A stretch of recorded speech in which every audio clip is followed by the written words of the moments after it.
श्रद्धावान भक्तगणांनो, छत्रपती शिवाजी पेठ जत येथील अत्यंत जागृत व नवसाला पावणाऱ्या श्री मायाक्का देवी व श्री भाग्यवंती मातोश्रींच्या मंदिराचा जीर्णोद्धार सुरू आहे। या पवित्र कार्यात भक्तिभावानं सहभागी व्हा। तुमची छोटीशी देणगी ही देवीच्या कार्याला मोठं बळ देईल। संपर्क बसवराज महाराज अलगूर, फोन पे, गूगल पे 97 67 27 22 77। देवी भक्तांनी एकत्र येऊन हे पुण्य कार्य यशस्वी करावे ही नम्र विनंती। नमस्कार, मी माया। आपण पाहत आहात BBM न्यूज। पाहुयात आजच्या काही ताज्या घडामोडी। ज्या स्वातंत्र्यानंतर नाव बदलून ठेवू इच्छिणाऱ्या या आमदारांचा विरोधात हे आज 9 ऑगस्टच्या निमित्तानं, क्रांती दिनाच्या निमित्तानं आज आपल्याला या ठिकाणी एक परत जत तालुक्यात क्रांती करावी लागते। ही खऱ्या अर्थानं ही शोकांतिका। बऱ्याच वक्त्याने आतापर्यंत इथं सगळं मांडलेलं आहे, मी जास्त काय बोलणार नाही। मी मनापासून अस्टेकर साहेब गेले वाटत, अस्टेकर साहेबांना मनापासून धन्यवाद देईन, कारण त्यांनी जे आज जत तालुक्यात चुकीचं होतंय ते चुकीचं म्हणण्याची ताकद ज्या भाजपच्या पदाधिकारी आहेत ते आज या निमित्तानं त्यांनी या माध्यमातून आपली शोकांतिका व्यक्त केलेली आहे। आज जत तालुका हा कायमस्वरूपी दुष्काळी तालुका म्हणून ओळखला जातो। त्याच्यावर बंटीने आमच्या सविस्तर केलेला, त्याचबरोबर डोंबाळे सरांनी सविस्तर बोललेलं आहे। पण या जत मधल्या लोकांना नेमकं काय पाहिजे?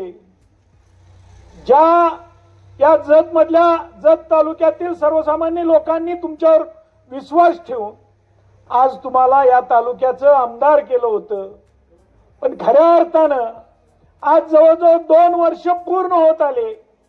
तुम्ही दिलेली जी आश्वासन आहेत ती खऱ्या अर्थानं तुम्ही पूर्ण करू शकला का?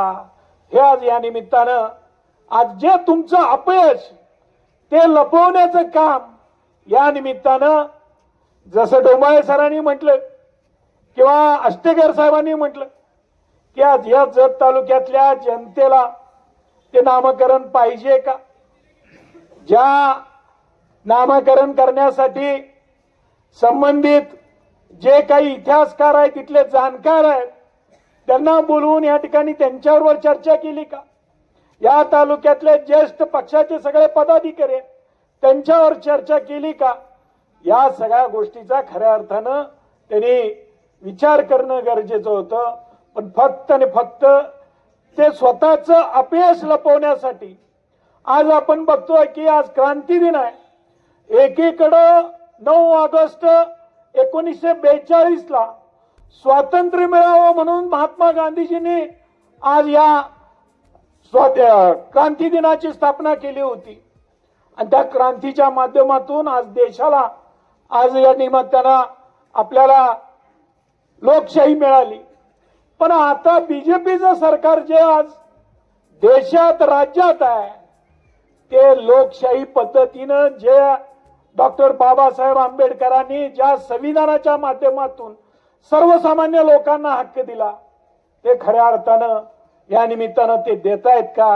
हे आज सर्वसामान्य लोकांनी विचार करण्याची वेळ आज आलेली आहे।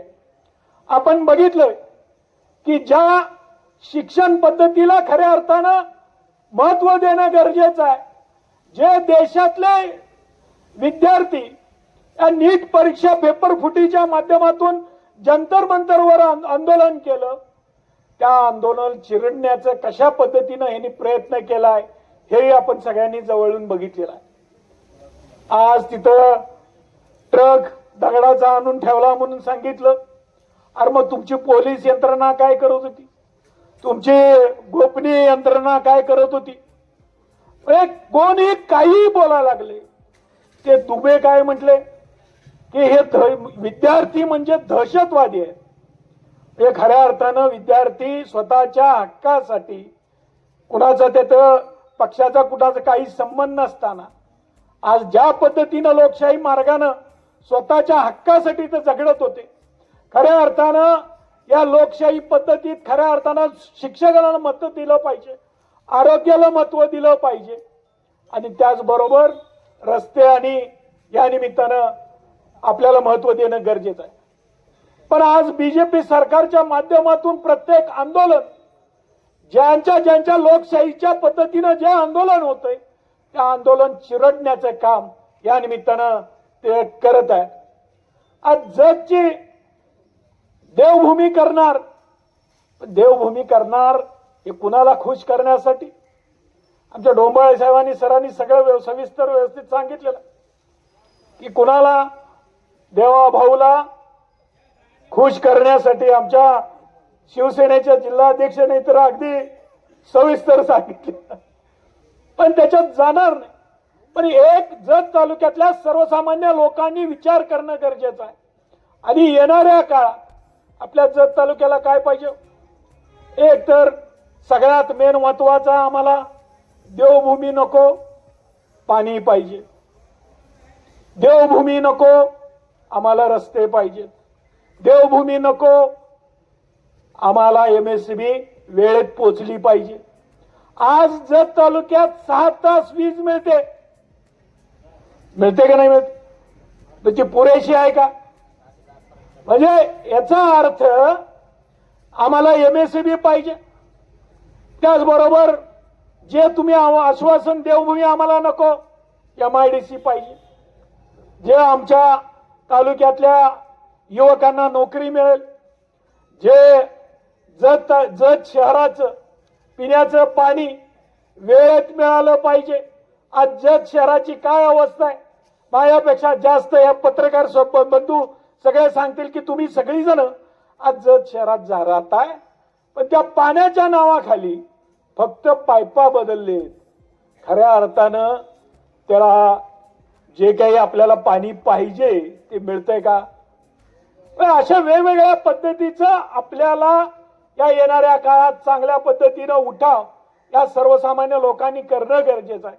म्हणून जास्त न बोलता एक आहे की जत तालुक्यातली गुन्हेगारी कमी झाली पाहिजे. जत तालुक्यातल्या आमच्या या माध्यमिक शाळेतल्या आणि ज्युनियर कॉलेज मधली पोरं आज मोठ्या प्रमाणावर व्यसनाधीन होत आहे. कुठं गांजा विकला जातो, कुठं त्या नशेच्या गोळ्या विकल्या जात्या हे माहिती नाहीये. त्याच्यावर कारवाई होती का? नाही. आणि आज आम्ही हे देवभूमी नाव बदलण्यासाठी, देवभूमी नाव करण्यासाठी आम्ही सर्वपक्षीय आज एकत्रित येतोय. काय एकत्र आलोय? आता इथं आमचे दिनराज वाघमारे पत्रकार आहेत, ज्यांनी जतचा इतिहास एका पुस्तकाच्या माध्यमातून लिहिलेला होता. आज जतचे त्या जत देवभूमी करण्याचा विरोध कशासाठी आहे? इथं जे सगळे एकत्र आलेत, ज्यांना जतचा इतिहास माहिती आहे, ज्या जतचा इतिहास 1100 वर्षापूर्वीचा आहे, 1100 वर्षापूर्वीचा जतचा इतिहास असताना या जतचं नाव बदलण्याचं कारण काय? या जतला संस्थान आहे, या जतला आदिलशाहीच्या वेळेस नाव बदललं गेलं नाही. म्हणजे नेमकं जे आपलं अपयश लपवण्यासाठी आज हे देवभूमी नाव करण्याचा प्रयत्न या निमित्ताने करत आहे. त्याला या ठिकाणी आम्ही सगळीजण विरोध करत आहोत.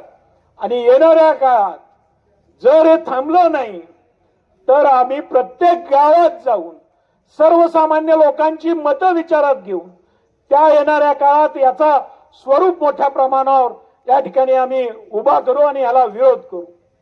आणि सगळ्यात मेन महत्वाचं जे देवभूमी जत समर्थन कोण करतंय? जे आज जत तालुक्यात करून खायला आलेले आहेत ते आज समर्थन करतंय. ज्यांना जतचा इतिहास आणि भूगोल माहिती नाही आहे अशी लोक आज समर्थन करताय आमदाराचं. जसं आमदार देवभूमी देवाभाऊची वकिली करतायत तशीच पद्धत आज या जत तालुक्यात सुद्धा जे समर्थन करणारी लोक आहेत ते सुद्धा करत आहेत. म्हणून मी या निमित्तानं आपल्याला एवढंच सांगेन की येणाऱ्या काळात जर हे जतच नाव राहिलं पाहिजे ही आमची प्रमुख मागणी आहे.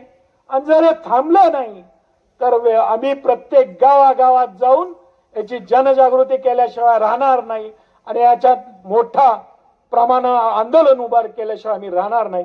एवढंच या निमित्तानं आपल्याला विनंती करतो आणि थांबतो. यानंतर माझे आमदार जगताप साहेब बोलतील. बातमी आणि जाहिरातीसाठी आमच्या चॅनलला लाईक आणि सबस्क्राईब करा. धन्यवाद.